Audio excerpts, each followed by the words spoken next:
Hello, everyone. Welcome to Deconstructing the Dark Passenger podcast, the podcast about all things Dexter. I'm Jean. I'm Victoria. Today, Season 3, Episode 4, All in the Family. Cody and Aster are clearly doing Darth Vader and Luke here. Or maybe she's Obi-Wan. I don't know. No Cody idea. is definitely Darth Vader. Yeah. Rita and Dexter decide they're going to tell the kids about the baby because they don't want them to find out some other way. I like, who's going to tell them? That I had the same thought, but then, I don't think that was the way Rita wanted to tell them Well, that. because Rita was like, kids, we have something to tell you. Rita's going to be all gentle, and Dexter's like, we're having a baby! But I mean, the looks on their face, like, Cody always looked happy, but Aster she just turned into this little... Yeah. Yeah. Yeah, because Cody's like, well, I want a puppy. And Dexter's like, we can have both. And Rita's just like, what the fuck? Just settle down. What are you doing? Yeah. And the whole time, Aster's just standing there quiet, looking at Rita like, how could you do this to me? Okay, for one, I understand Aster is upset. And I understand a lot of kids in this position would be upset. They've had their family this way for however long, and then they like Dexter, but now you're adding some completely random factor into the mix, which is a new kid, which is a hard situation to be in, even after even not accounting for the fact that your father just died in prison. Okay, so, hey, Aster's going through stuff. I get it. But what is immediately the church lady judgment? You're not even married. I know. I was like, where? I was like, how old is she? Wait, what? Anyway, and like, how long is your mother and what? I mean, you walked in on them in bed, Aster. That was the better time to say, y'all are married. Yeah, I mean, what's the problem? You don't have a problem with them not being married and doing the things required to create a baby. You have a problem with the baby. But I just thought it was so funny. I was like, I've never seen them go to church. Yeah. Where is this coming from? And it was even more funny because then Dexter, thinking it's the right thing to do, turns to Rita and is like, let's get married. And I'm like, oh, she is going to say no. That is the least romantic way to propose ever. Throughout the episode, he is like, I feel like I'm seeing this with fresh eyes for some reason. He's definitely talking to her about it the way that many couples discuss, do you think we should get the new car now or maybe wait till next year and we're in a little better place? Yeah. He's not even talking about like a car. Maybe this is going to be the big car in the family. That could be a good chunk of change. He's not even talking about it like that. He's talking about which one of us is going to pick up the milk. Maybe we should talk about that. Who's going to pay for the milk? Who's going to pay for the milk? I make more money. I should pay for the milk. I mean, they actually have a very similar discussion. We'll talk about that when we get there. Yeah. His treatment of this whole situation is so funny to me. And, like, the little things that happen throughout the episode about it are, like, I'm just like, you are so going about this wrong. Oh, I mean, Rita told him right then. She's like, that is ridiculous. You are ridiculous. What are you doing? Anyway. Jeez, I've never seen a family having so many barbecues and backyard things going to the Prados. I mean, they got all this money. They got to do something with it. They got to do something with it, I guess. Rita is riding Dexter's poor ass about this half-assed proposal. She's like, What were you thinking? What were you thinking? What are you doing?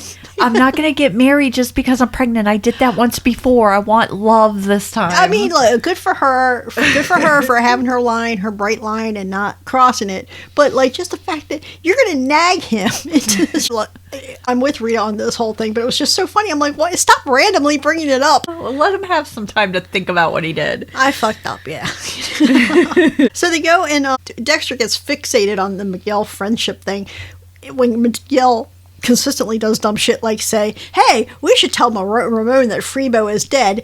No, we shouldn't. No, we shouldn't. Ramon is spiraling. He's drinking more than ever. Ramon is a motherfucker, He's getting, like, all these hints that Freebo's still in the area, and we find out later who that's from. Well, yes. Ramon is trouble. Yes. Now Dexter, right away when Miguel says this, Dexter's like, no, that's a terrible idea. We're not doing that. What are you talking about? Sometimes I feel like Dexter... characters in general, but Dexter in particular, there's a lot of jumping from A to F, Yeah. There's not a lot of logical steps in between, and not a lot of things make sense. They want us to make very tenuous connections, and Dexter gets indignant over a lot of things, but man, his reticence about Ramon, I think he might for once be underselling it. Yeah. Ramon is a problem. Ramon's huge problem. I mean, we get more of it throughout the episode, but I'm like, already, red flags, Dexter. Anybody that knows that you killed another person that is thinking about telling anybody, you got to take that man out now. What are you doing, buddy? Figure it out. He can take Miguel down with him. Number one rule, every time, don't get caught. Yeah. How many times did Harry tell you? That's what literally all the other rules are about, is don't get caught. So you got a problem here, buddy. And Aster is fighting. She's not doing well. I always love this scene. She's fighting with Carlos. Carlos is Ramon's child. Ramon had already left because he had something else to do. No, he didn't have anything to do. He'd rather go drink. But there's like this really nice play cabin type of thing. And Aster wants to be in it. And Carlos wants to be in it. And Aster's being a bitch about it. And Dexter walks over there. He's like, Aster, come on. You know the rules. Don't be an asshole. Yeah. Yeah. And she's like, what rules? You're not my father. You're not my real dad. So, and then, of course, Rita's like, Dexter, you're so bad at this. I will go talk to her because she needs reassurance, So I'll go deal with it. We truly establish, I think, in this scene, the dynamic between Dexter and Rita that will carry over this season and next season. Yes, because this scene is great. It's a great scene. You got Rita trying to walk over to talk to Aster, and you got Dexter in his head, and he's like, she's getting her roll down, and she storms away from Rita, and he's like, exit stage left. And I mean, it's just like the way he was going about, like, it was going through his head watching them was so funny. This reminds me, there's a scene in the next season. I always think about this scene when I see that scene where they're at a pool party. Oh, yeah, I know what you're talking about. Yeah, that's great. Yeah, we'll talk about the pool party scene when we get to the pool party scene, but that's what I always think of. I always think of connect these two scenes. Yep. But so we have a crime scene. It's this woman. Okay, so her fiance, he had taken the day off or to go to a matinee with her, some chick flick that he didn't like. But she loved. And she's very out of it. And Deb does not work well with people like that. She does not. She wants her answers. Like, tell me what's going on. And this woman is catatonic. Deb does not have patience for that. You can see her when she worked with the guy with the ice truck killer. She was more patient with him because he was actually giving her stuff. He was trying. Yeah. You see this woman is just like, what? Yeah. He's not dead. Well, Joey comes in. He's like, hey, honey. We'll make sure we get the hat back to you. Oh, yeah. Is there anything else of his you want? Maybe a t-shirt? Yes. I'm just like, really, Joey? But in the meantime, so the tension is growing with Joey because, first of all, he's being, she calls him the witness whisperer, which is exactly what he's doing here. But Joey's a good-looking guy. Well, my first thought was he was going to put the moves on her. Oh, yeah. But Joey's a good-looking guy. And as much as people don't want to believe it, and it's unfair or stupid or shallow and petty as it is, good-looking people can put you at ease. So if you're a heterosexual woman, even if you're sad about this terrible thing that just happened, a good-looking man will put you at ease. The same thing if the genders were reversed or whatever. Just like Deb did with the ice truck killer witness. That's exactly the same thing. Yeah. Deb is resentful of this. But IA is not letting go of her. And when he pulls up to this crime scene, he pulls up, I think it was a Cadillac. I think it looked like a caddy. Yeah. And Debbie says something about it. He's like, I'm just leasing it, which is, don't lease a car. It's the stupidest thing. So like a lot of resentments are starting to like really kind of like rub. Yeah, rub. One of my favorite Rita scenes. Oh yeah. Yes. Oh yeah. Rita at work. She has all day sickness. She does not have morning sickness. She is sick all the time. And she's in the bathroom and she's trying to talk to Aster. She's trying, but she's also clearly sick. Yes. Like she's, not doing well. And her boss is knocking at the door. Rita, we need you out here. And she's trying to get off the phone. And the boss goes, Rita, we need you. I'm pooping anything to go away. She gets up to the counter and there's this insufferable bitch. Okay, so I guess is it a newlywed couple, I guess? Yes, because they're in the honeymoon suite. They're in the honeymoon suite. Even her new husband is embarrassed by this woman's behavior. Yeah, she is something else. So she's like, I want a room where I can see the sunset. Your brochure said to see the sunset. On the beach. And Rita's like, ma'am, Miami is located on the eastern shore of Florida, and the sun sets in the west. And she's like, but your brochure said, and her husband's like, maybe it says the sunrise. And she gives him the look of death. I'm thinking, y'all's marriage ain't lasting long. Yeah. Oh my God, this poor guy. And she's like, well, but I want a better room. And Rita's like, the honeymoon suite is literally the best room in the hotel. There's always a better room. And Rita's one of her best lines ever. She's like, we don't have a better room unless you build it, and being a bitch isn't going to change that. Oh my God. Yeah, I'm like, you go, girl. That was great. Oh my God. And then, of course, her boss is like, Rita. We need to talk. When Rita gets fired, she's like, now I'm going to have to comp the honeymoon suite. And Rita's like, I don't care. Which, honestly, when you work in any kind of customer service, there's two kinds of bosses. There's the kind of boss that would do this shit. There's the other kind of boss that would have stepped in before it even got to that and been like, I will take care of this. And then later she would have come to you and said, that woman was being a bitch, so I understand this was above your pay grade, so I stepped in. But yes, she was a total cunt. Yeah, she was. She was a bitch. Rita did not have that kind of man. She had a kind of man who was like, nope, you're fired. I can't do this. But anyway, I can't tell what Dexter thinks he's going to accomplish with Ramon. Like, this guy doesn't want to be your friend, which I think figures out after this. Ramon clearly does not like Dexter. He does not like Dexter saying anything about Miguel to him. No. So because what Miguel had mentioned to Dexter about this spot that they go to eat or whatever, or that's his story, right?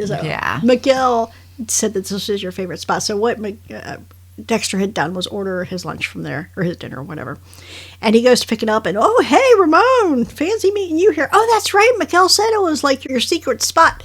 And Ramon's like, yeah, not anymore. Not a secret anymore.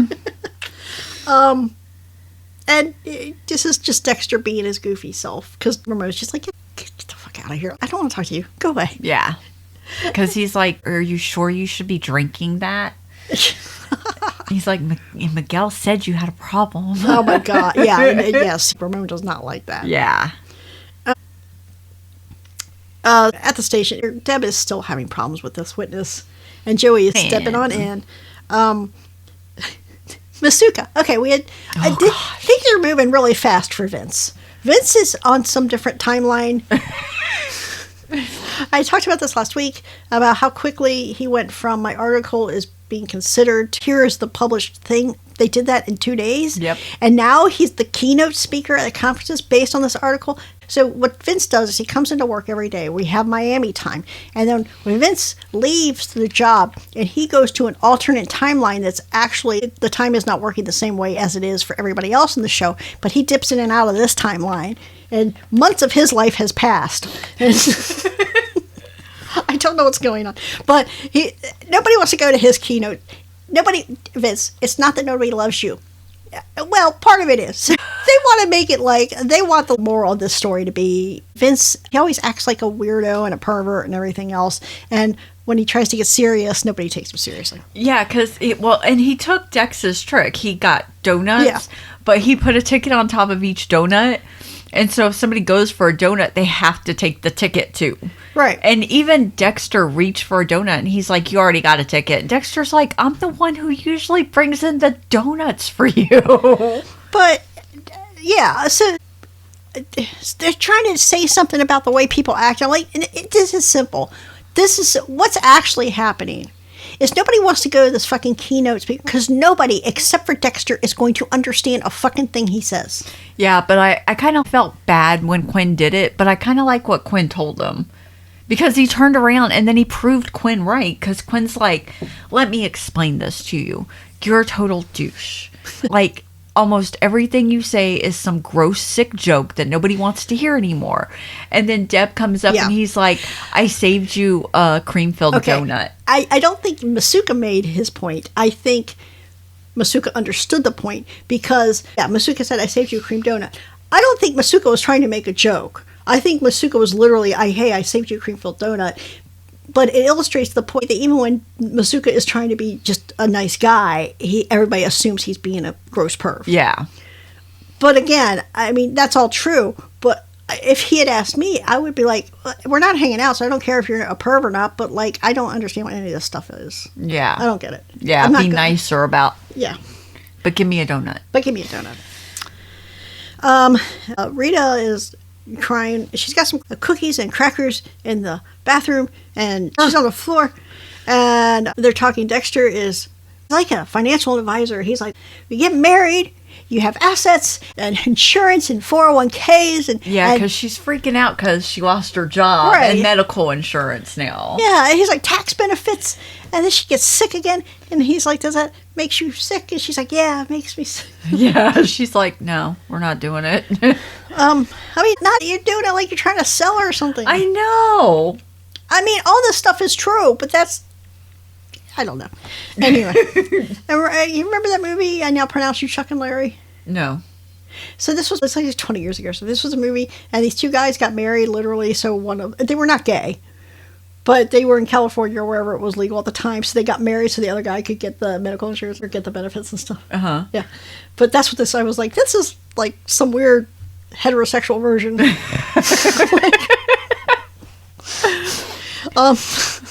Let's sign the contract and do the wedding you have medical insurance. But really though, people talk about marriage and stuff. I'm like, marriage is, you can have the religious ceremony, but the stuff that Dexter's talking about, that's really the only point of getting married in an official government sanctioned way. I mean, that's really it. Yeah. It's just about property rights and tax benefits. But I think that's what she's sensing there. But anyway, Deb and Anton are having a moment. She's talking shit about his guitar. Yeah. And he's like, well, the way your guitar looks proves how many years you've been with it. And there's a connection. And she's like, so you've had your guitar for long? He's like, no, I bought it 2 days ago at a pawn shop. Yeah. She's grilling him about Joey. And he's like, nah, man, Joey helped me out when I need help, so. Well, that's because Yuki's been texting her throughout the whole thing, like, come on and help me. Have you decided yet what, Yuki, she just keeps ignoring him. Yeah. Yuki's not letting anything go. I don't like her. I don't like her. I don't like her approach to everything. You don't just walk up to somebody and say, look, you're going to do this for me. Especially Deb. No, Deb's never going to help you because you were a bitch the first time. I definitely feel like know your audience with stuff like this. Yeah, I mean, I think Deb might have helped her.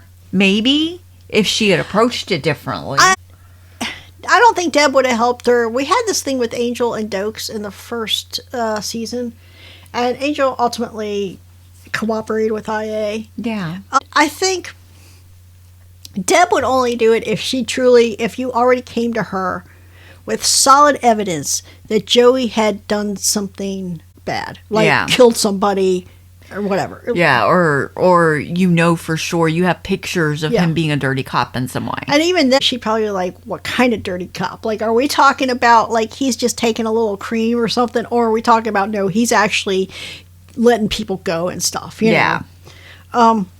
Anyway.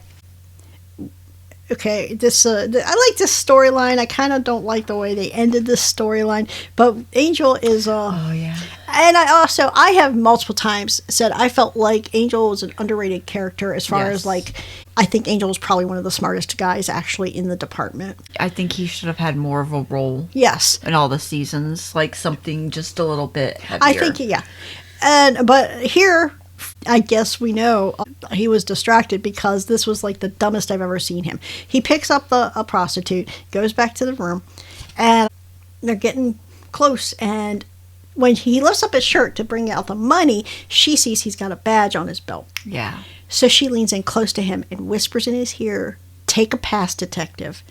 And he keeps sweet talking to her, and then finally she has to pull out her badge, and she's like, go. Yeah. And then all of a sudden she starts making a scene because she's wired. Yeah, she's wired. And she's like, you asshole, you came in here without any money thinking you could get something from me. I'm not free and stuff, and kicks him out. Yeah. And I'm like, how, what do you mean? When she says in a super low voice, "Take a pass, detective," what What did you think was happening? Yeah. It was shocking that it took... I mean, Masuka, I could not figure out what was going on. But he'd be like, oh, is that a new position? What are we doing? Let's try that. Let's try that. Everybody would have believed that he had done it. Yes, though. everybody. Like... Miguel and Dexter just wants tips on how to propose after he's blown it. Ramon gave Miguel an earful about Dexter. Yeah. Miguel's in a bad spot, too. Everybody's in a bad spot except for Ramon because he's being an asshole. Yeah. So Dexter basically wants to sow discord between Miguel and Ramon. So Ramon looks like a crazy person. And Miguel comes running to Dex. Yes. And kind of saw this urge Miguel has to bring Ramon into the fold, you know? Yeah. So, yeah, this is where Vince is giving out donuts. And Vince gets frustrated with Dexter. He's like, just take the fucking donut. Yeah. Maria, we're here talking about Chicky Hines again. Maria's getting fixated on Chicky Hines, and she's asking Angel about the confession. Angel feels very strongly about it. He says he's sure. Yeah. And, Angel's prostitute from the night before appears. Can we talk, detective? Yes, her name is Detective Gianna. She works in Vice. She is I don't know about this scene. Like they talk about giving Angel more to do. I feel like they know they dropped the ball in the way they handled his character after the divorce and everything. Yeah. And so they're trying to give him something a little heavier. And they give him this scene, which it's like I wanted it to work. Yeah. But it didn't work because she's talking about like, look. I could have turned you in. Well, she says she's going to. She's like, your department's been going through some shit lately. And it would have been bad if you had been part of this bust, but I'm going to turn you in. If I turn you in and we do this the right way, it will save your department from getting even more embarrassed after all these other failures you've had. He's like, guys like you never change. You never change. It's always the same thing. Right. He starts giving her the sob story about I ruined my marriage. I'm like, okay, did you tell her why you ruined your marriage?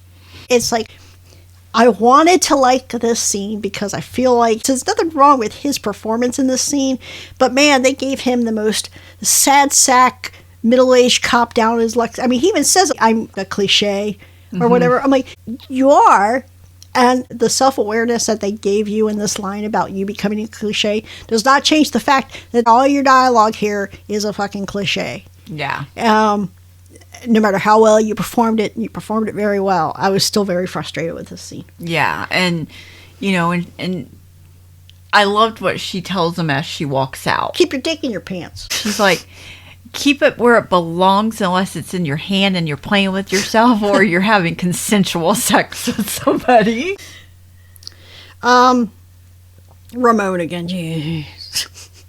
Okay, so Ramon comes into the station. He's furious. He's like, I'm getting tips from somebody who says that they have called in here 4 times saying that they've seen Freebo in Miami. He's still in Miami.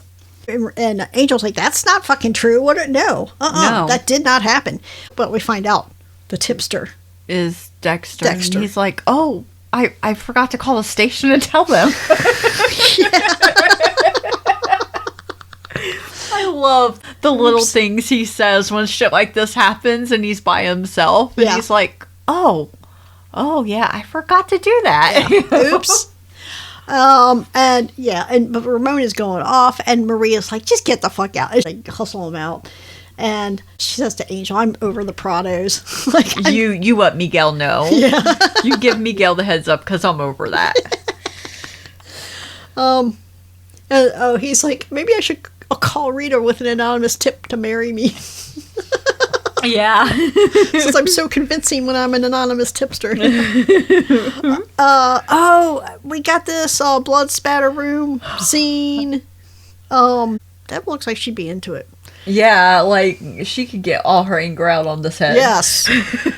But she does realize here when they're playing with the blood spatter, she realizes that Fiona, who is the woman that Joey is sweet talking, she realizes that her story and that they had been at home and this robber had come in and beaten her boyfriend to death and then left, and it matched up with like some robberies that had been going on in the area. Yep. Some of the things she said weren't adding up because like the description she gave just matched all the other descriptions. I mean, it was... Yeah, it was like the description straight off the TV. Yeah. But then in the blood spatter room, Deb realizes that the story could not have happened because of the height of the person. The blood splatter had to be from somebody who was the same height as Deb, basically, for it to be like it was. So she knew. So she gets Fiona back in interrogation, and she's just like, look, bitch, I know you did it. And Fiona's just like, I didn't do it. I loved him. He loved me. We were getting married. Well, but then Deb produces this picture of her and the supposed fiance, and it's photoshopped, It's a very good Photoshop. It's a good Photoshop. So, I mean, we end up learning that this woman had basically invented this entire relationship with her head. And when he would not, when Deb's theory was that she was planning the frame, the guy surprised her, so she killed him.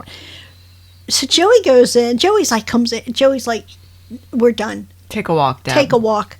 And he's doing his smooth talking stuff. So Maria, she's over the Prados. This thing Ramon did, I know there was a reason Dexter did it. Dexter did it to further this wedge between Miguel and Ramon, but it served a dual purpose, which is making Maria dig in about Chicky Hines and stop her blind allegiance to the Prados. Yes. And she goes to Ellen Wolf, and she's turning over all these witness statements that they have about the Chicky Hines thing. And Ellen is like, okay, this is cool and all, but all the years I've been practicing law has literally never happened, so I'm going to ask what's going on. I've never had this much evidence fall into my lap from the cops. Yeah. But, it's good enough. Oh, God. They're eating donuts. A client of Ellen's sent her donuts. Cupcakes. A client of... No, I thought they were donuts, weren't they? They were cupcakes because she said cupcakes and whiskey? Cupcakes and scotch. Scotch. Oh, my God. I'm sick just thinking about this. I mean, she's going to feel terrible in the morning. Her blood sugar is going to be wild. It's ganache frosting. Oh, it sounds delicious, but you got to pick one or the other. It's the scotch or the cupcakes. Because she tells Maria, I know you didn't come here to elevate your sugar level. I mean, she's going to feel terrible in the morning. Yeah. She's going to feel terrible after that first cupcake. And that first drink of scotch. She's going to be like, oh, yeah, I've made a terrible mistake. That's why when you go to a bar, they have bowls of peanuts and pretzels and not boxes of cupcakes. Anyway. Dexter is doing another anonymous tip to Ramon in this great accent. Great accent. And Joey gets his confession from Fiona. Deb is not happy. And she's like, look, if we're gonna do good cop, bad cop, you gotta give me a heads up. And he's like, but no, because if you had known, you would have blown it. And he tells her straight up, he's like, your only tool is a hammer, you have no poker face. And she says, like, well, maybe yours is too good. Yeah. Deb's getting a lot of instruction this year on, she's got good instincts. And she's probably, like, naturally a good cop, but she's still got a lot to learn. Yes, she does. She does. I don't like him going off on Deb, but, yeah, she still does have a lot to learn. She probably needed to hear it, but maybe not like that. Now Dexter comes and says, hey, Miguel, maybe you should tell Ramon about Freebo to get him to settle down. And so they go find Ramon at his drinking spot, and he is shit-faced. And he sees Dexter, he's like, not this motherfucker. Yeah, he's like, this motherfucker again, Miguel? Yeah. So Dexter's like, you know what, I'll leave. I'll just go. So there's a little scuffle, and everybody kind of looks over, but nobody's bothered by it. But it was enough to draw everybody's attention, right? And then Dexter walks out. And as he's walking out, and Miguel is distracted with Ramon, he grabs the bouncer. He's like, hey, that guy. And he points at Ramon. And that guy is trying to hit on that girl, and I don't think she likes it. Yep. And so the bouncer goes over there and taps Ramon on the shoulder, and Ramon just turns around and hauls off. And punches him. Then this bouncer's like, nope, not today, sir. Later. Nope. That was a weird scene. I'm like, the bouncer just saw what happened, didn't he? Obviously not well enough. I guess not. Anyway, Deb goes out of the station. Now, Deb has had this confrontation with Joey about Fiona, and she walks out of the station, and there's Yuki. sitting in a car next to Deb's, just waiting. Well, she asks her because Deb has filed her report on the case with Fiona. And Yuki's like, I'm just curious about this report where Joey gets all the credit. And Deb's like, hey, I wrote that report.